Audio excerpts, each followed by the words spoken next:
In a quiet valley bathed in golden dawn, lived a boy named Jack, a dreamer who believed the sky could whisper secrets. While others rushed to work, Jack climbed the hills, watching clouds drift like silver ships. Every morning, he felt it, as if something above was calling his name. But life below was heavy: a tired mother, an empty table, and hope stretched thin. Jack didn't know it yet, but the sky he trusted was about to open a door, and beyond it waited a path where courage would grow taller than mountains. Morning came soft and golden over the valley, painting the roofs in light and dew. Jack walked the narrow lane where neighbors nodded and dogs barked lazily in the sun. It looked like any ordinary day, yet beneath the calm, worry clung to every home. The harvest had failed, coins were few, and even hope felt thinner than the mist. Their last treasure was a kind brown cow named Daisy, whose milk had carried them through countless hard seasons. Jack brushed her neck tenderly,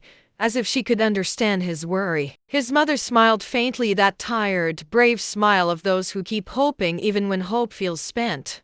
That evening, silence filled the cottage until his mother spoke softly. "Jack, we have no bread left and no coin to buy more. Take Daisy to the village market tomorrow. Sell her, and may it keep us through the winter."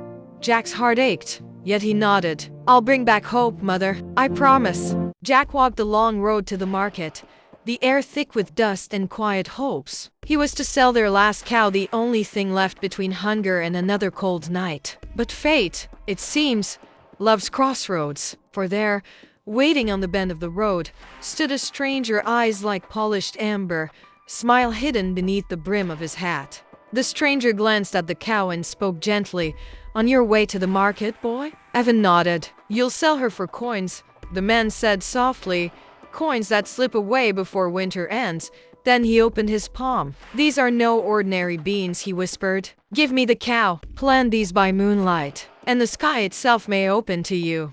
Jack faltered. Bread for today on one side, an impossible promise on the other. What could beans offer when the stomach cried for food? Yet the glow beating in the stranger's hand, slow, steady, alive, felt like a heartbeat. A heartbeat later, the deal was done. No coins, no bargains, only faith and 5 glowing seeds that pulsed like tiny stars. The man tipped his hat, whispering, "May your courage climb high," and just like that, he vanished beyond the bend, leaving Jack standing with magic in his hand and doubt in his heart. Jack stood still long after the man had gone. The air shimmered softly, as if the road itself had held its breath. The pouch felt warm in his hands, pulsing faintly, alive with a glow that whispered, maybe it's real. But then came the thought of his mother's tired smile, the empty table, and Milky's gentle eyes. "What have I done?" he whispered, voice trembling like the leaves.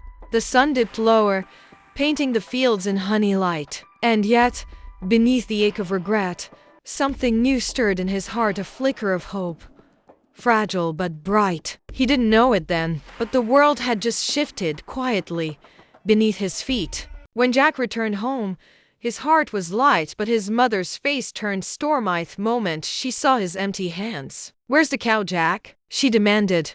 Jack opened the small pouch and whispered, "Look, Mother." The man said, "These beans are magical." Before he could say another word, she snatched the pouch, her voice trembling with disbelief. "Magic beans?" she cried. "You traded our only cow for this?" The sound of beans scattering filled the silence as she flung them out the open window. Her anger faded into exhaustion. She turned away and said quietly, "Go to bed, Jack. We'll talk in the morning." As the last rays of the sun faded, Jack's eyes filled with tears, unaware that the magic he had just lost was already taking root beneath the moonlit sky. That night, the world slept, but the earth did not. Under a blanket of moonlight, the scattered beans began to shimmer, as if the soil itself was breathing magic. The wind carried a soft hum, and tiny roots whispered beneath the ground. Something ancient, something wondrous, was awakening. From the quiet soil, a green spark of life broke free, small at first, then rising like a living flame. It grew and grew, twining into the stars, reaching higher than dreams could follow. By morning, the valley was no longer the same. Where the beans had fallen, a mountain of green now reached the heavens. Jack could only whisper, "It's real." And for the first time, his mother had no words. The wind brushed his hair and the beanstalk seemed to hum as if the sky itself was calling him. Jack looked back once at his mother, then up at the endless green spiral above. He had found what he'd always dreamed of, a doorway to the unknown. The morning air felt alive. Jack placed his hand on the living vine, warm, pulsing like a heartbeat. Behind him, his mother called out, "Jack, don't go too high." But the sky had already stolen his heart. With one deep breath, he began to climb. Higher and higher he climbed, past the winds that sang like rivers of air. The world below shrank to a whisper, and the clouds opened like shining gates before him. Then suddenly silence. He broke through the clouds, into a world of light. Islands floated like dreams, rivers ran through the air, and for the first time, Jack realized the sky had kept its promise. But wonder soon turned to awe, and awe to fear. Each step he took revealed prints as wide as a pond, and far ahead, among the shining clouds, stood a castle built for giants. The golden gates shimmered before him, glowing softly in the mist. Jack reached for the handle, his heart racing with wonder and fear. The metal felt warm beneath his fingers, alive with quiet magic. With a deep breath, he pushed and the gates slowly opened, revealing corridors of light that seemed to breathe with the clouds themselves. For the first time, he stepped into a world that did not belong to Earth. The air shimmered inside, filled with light, silence, and echoes. Every footstep sounded like thunder in that empty hall. The tables were carved from entire trunks of golden oak, and goblets gleamed brighter than stars. Jack whispered, "Who could live in a place so grand and so lonely?" Somewhere deep within the castle, a faint rumble answered not an echo, but something alive. The floor began to quake, and then a shadow swallowed the hall. Through the great doors thundered the giant, his boots like hammers, his breath thick with the scent of smoke and stone. "Fifi Fofim," he roared. "I smell the blood of a human one." Jack froze behind the pillar, his heart pounding louder than the giant's steps. The creature's blazing eyes scanned the room once, twice. Then, with a grunt, he slumped into a colossal chair. Moments later, the hall filled with the echo of his snores. Jack waited and waited until the only sound left was the whisper of golden coins sliding from a chest nearby. Jack waited until the giant's snores shook the walls, then crept forward, one trembling step at a time. From a chest overflowing with treasure, he lifted a pouch of gold coins that shimmered like sunlight. That night, his mother wept with joy. Their hunger finally ended. For the first time in many moons, laughter filled the tiny cottage. But gold fades quickly, and so does fortune. Days later, when the gold was gone, curiosity, or perhaps destiny, pulled Jack back to the sky. He climbed again, seeking one more miracle. The giant thundered, "Fee-fi-fo-fum, I smell the blood of an human." But finding none, his fury faded, and soon he slept again. Then, as silence returned, the hen shimmered gold and laid an egg brighter than the morning sun. Jack's heart raced. "Just one more miracle," he whispered.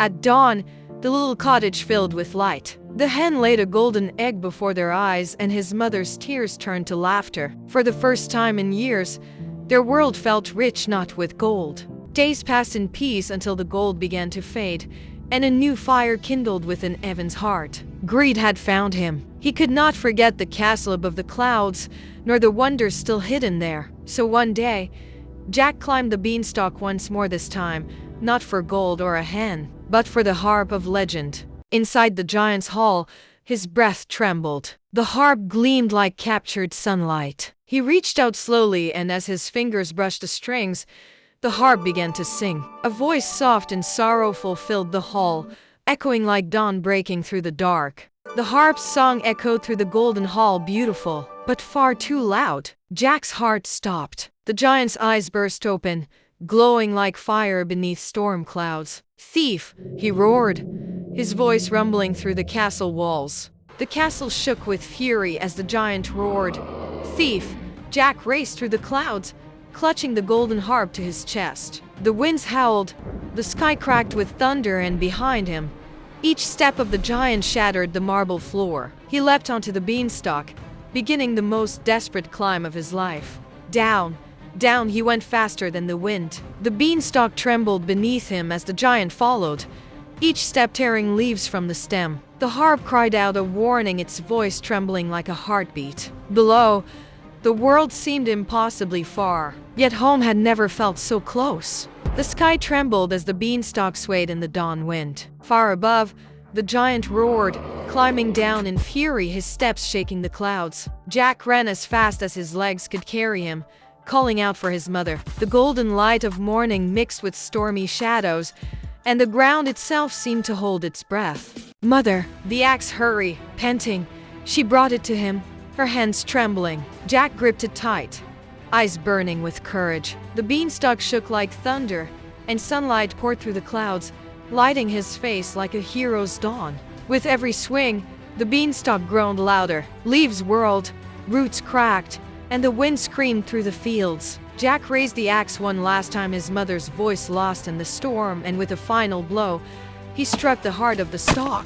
A thunderous crack split the sky. The beanstalk snapped in two, and the giant plunged from the clouds roaring, arms flailing, swallowed by sunlight and dust. Silence followed. Jack stood still, his mother beside him, as the wind carried away the last echo of the giant's fall. When the dust settled and the morning sun rose, peace returned to the valley. The beanstalk lay silent, a memory of courage and danger entwined. Jack and his mother stood hand in hand, their hearts light for the first time in many moons. The giant was gone, and the sky was theirs again. With the hen that laid golden eggs and the harp that sang of light, Jack and his mother built a new life, not of greed, but of gratitude. Their cottage, once empty and cold, now shimmered with laughter and hope. And so the tale of the beanstalk ended not in gold or glory, but in the quiet wisdom of a boy who learned that courage grows from the smallest seed of hope. The harp's melody fades as golden light fills the sky. Every ending is just a new beginning. And if you believe in courage, in magic, and in dreams brave enough to reach the sky, then stay with us. Like, share, and subscribe for more stories that make your heart soar.